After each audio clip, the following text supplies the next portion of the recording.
It goes without saying that our first responders are some of the most generous and selfless people in our communities. When you add in the unknown, there are only a few that are willing to take on the job as a career. And it is within those conditions that great men and women rise to their calling. Well, this is the case with Lawrence County, Tennessee Sheriff's Deputy Kurt Ambrose. After only a year on the job, Kurt faced a tragedy that would change his career and put him on the path to being a canine handler. I had just started with Lawrence County Sheriff's Department. I had gotten on a stop. It was one of the first stops that I'd gotten on since getting on with the Sheriff's Department, and I wasn't able to get probable cause or consent to search the vehicle, even though I had reasonable suspicion that there was illegal narcotics in the vehicle, and I just wasn't able to get in there.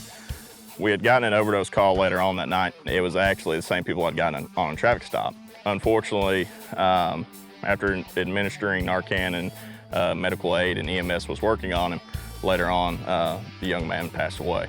The issue that I ran into for months and months on end was, what could I have done to help get those drugs out of the car? If I had a dog, I could have gotten that vehicle, could have got the drugs, and yeah, he would have gone to jail, but maybe he would have had a chance to, change some things. Maybe he could have got some help and he could have got off these drugs that are killing people each and every day. That was the moment Kurt decided he would take the next step. I thought, man, I've had really good look at labs. I've had labs growing up, so I called my coach from Summertown, my old high school baseball coach, and he said, man, I think you need to call Langdon. And so I called Langdon at Adventure Retrievers and pretty much told him, hey, this is what I'm looking for. I'm looking for a dog with a nose. We had a litter of puppies from our Yo-Yo and Lily litter of puppies. Well, Yo-Yo was a reserve national champion in the quail circuit about 4 years ago now. And my dog Lily was the $400 dog that I went and got from Lebanon, Tennessee because I wanted the dog, and that's where we started Adventure Retrievers. Yo-Yo is from South Alabama. There's a big group down there that does the quail hunting, and at nationals he plays and stuff. And so I sought him as a chocolate male. I sought him. I knew he had the nose, he had the look. I'd seen some photos of him. And so what we done is we wound up breeding them. And we've actually bred them 3 times, and Ekko is from one of those breedings. Langdon immediately was like, man, I got your dog. He's like, I got your dog. And I didn't know Langdon. This was the first time I'd met, so I didn't know if he's just trying to sell me on a dog, but he's telling me about, Yo-Yo and Lily, and tell me about them and saying, man, I'm telling you, this dog is the one that you're looking for. Immediately, we knew he was special. 10 weeks old, this dog's already knew his basic commands, sit, stay, lay down, crate, here. He already knew that at 10 weeks old. He was a very smart dog. 14 weeks old, he knew placement training, retrieval training. From there, it was time for Ekko to get serious, and Langdon had a plan. I said, in about 5 months old, I want you to check back in with me and let's talk about when we're actually going to get him in here and do some training. But for a dog to have a future, going into some houses with some kids, going into a school looking for narcotics, stuff like that, I knew that dog had to be well disciplined. Next for Ekko, formal narcotics training. We come in contact with a trainer from Positive Response Canines in Jackson, Tennessee. His name's Mark Robertson. He told me this is what Ekko needs to be able to do. He needs to have that hunt drive, that prey drive. So when he's around 1 year old, bring him up here to me and I'll evaluate him. I've been training drug dogs and stuff for about 30-something years, about 35, 36 years now. Any number of places I go and get dogs from. As long as they have the right kind of drives, and I test probably 60 or 70 dogs to find one dog. For Kurt and Ekko to be ready, the work started right away. From the time Kurt got in touch with me when Ekko was a puppy, we basically laid out a game plan what he needed to be doing with that dog. You can't leave a puppy in a crate or in the backyard and wait a year and then the dog be a successful candidate. You want to start pulling out all the drives, maximizing all that dog's natural drives from the very beginning. We worked with him for Ekko till he was about 8-9 months old on basic obedience, but also that detection.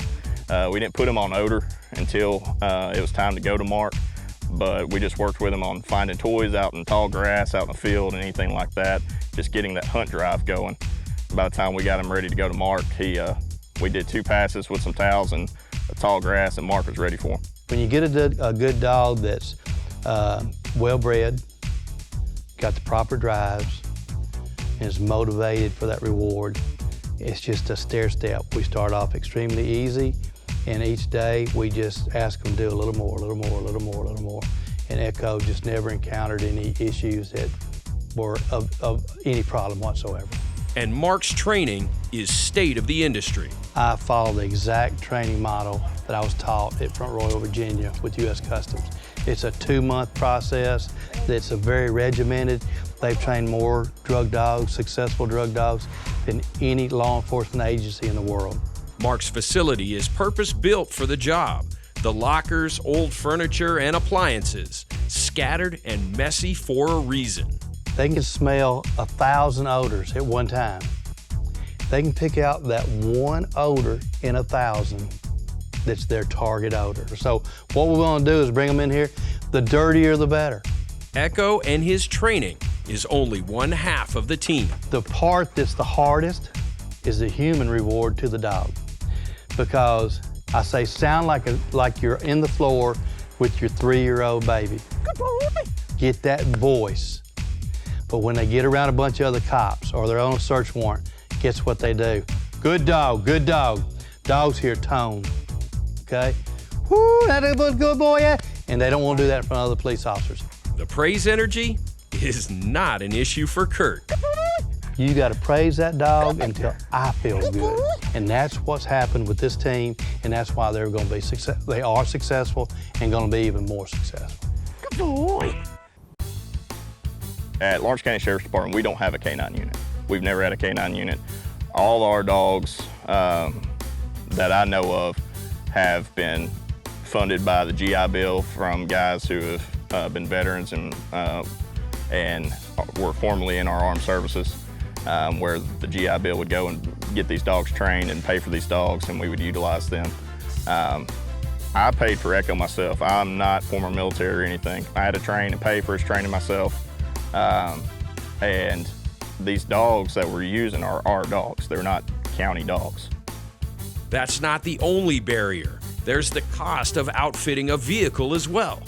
It's not just the insurance part, but it's getting the funding needed and necessary to equip a canine vehicle, get a unit equipped for a canine with a canine box, because it's no doubt that these dogs are expensive. You know, Ekko's training was $5,000 alone, and I had to pay that myself.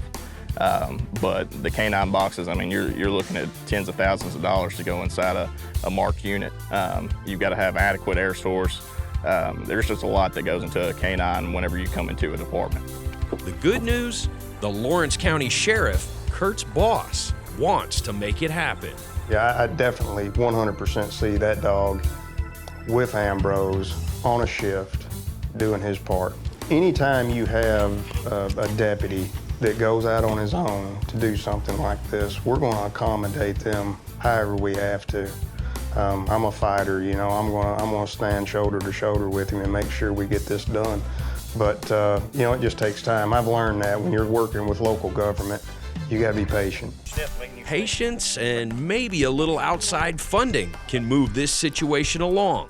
There is a grant contest put on by a biohazard remediation company called Aftermath. A lot of what we do is from a law enforcement crime scene that may be released, where a family just does not know what to do after that scene has been released, and there are things in their home that need to be cleaned and remediated properly. It's noble work in times of tragedy, but Aftermath also gives back to law enforcement. And the really, really awesome thing that Aftermath does for first responders is this type of give back. This type of money being awarded to agencies through the Canine Grant Contest, where they can take those funds and apply it directly to a program that's in existence or they want to get back into existence or start up. And that is really unique. These canines and the folks that handle the dogs, they're exceptional people.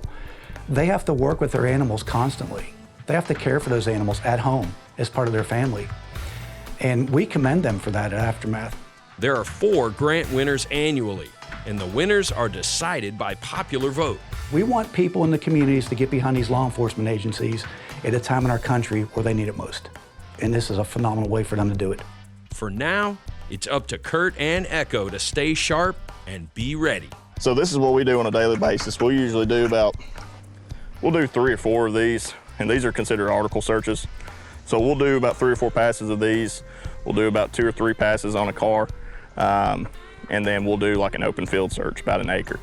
I want people to know that if you have dreams, no matter if it's law enforcement, sports, whatever, if you have a dream to do something, go after it and just do it. Because you can do it if you're willing to put in the work. And that's what our story is. It's just hard work. Well, now's our chance to help have that hard work pay off for Kurt and Canine Ekko. The Aftermath Cares Canine Grant Contest is open for voting at their Facebook page, and there is a link in this video's description. Go there, vote, share the video. Let's help Kurt and Canine Ekko take the win.